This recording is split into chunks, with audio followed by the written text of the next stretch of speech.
Avalancha de solidariedade. Esa foi a resposta que a familia de Portonovo en risco de desafiuzamento recibiu de xente de todo o mundo. Numerosas persoas contactaron coa familia para colaborar con eles. A súa situación cambiou en tan só uns días.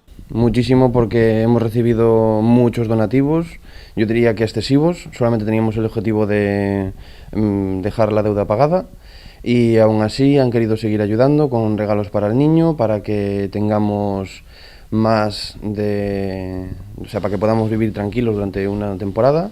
A familia poderá pagar agora a súa débeda e mudarse a nova vivenda. Y dijo que si nos íbamos antes del día 15, digamos que nos ¿cómo fue la palabra? Nos perdonaba. Nos perdonaba la deuda y se la regalaba al niño. A pesar de todo, nosotros le hemos dicho que le vamos a pagar todas las facturas porque es un gasto nuestro. Aunque y sea eso lo vamos a pagar. lo de la luz, que sí que es un gasto que ella ha hecho, sí. Para nuestra conciencia quedará mejor que... pagándole todo lo posible.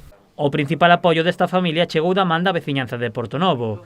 Grazas a unha nai dun compañeiro de colexio do seu fillo Adrián, a familia terá unha nova vivenda.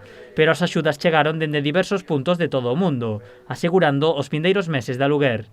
A colaboración máis sorprendente chegou do pianista internacional James Rose. A familia non o cría cando o artista contactou con eles. Nos asombró lo del pianista James, que pasó una infancia difícil y no quiere que nuestro hijo sea así, entonces nos ha dado el donativo de 6 meses de alquiler para que podamos vivir tranquilos y rehacer nuestra vida.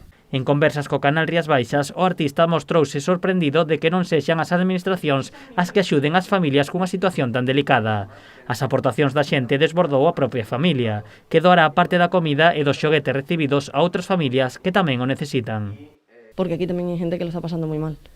Y la comida que nosotros hemos recaudado, yo espero que a nadie le parezca mal, pero queremos coger parte de comida y dársela a la gente que lo necesita. Creo que todos podemos ayudar. A cadea de solidariedade xurdida con esta familia non se detén.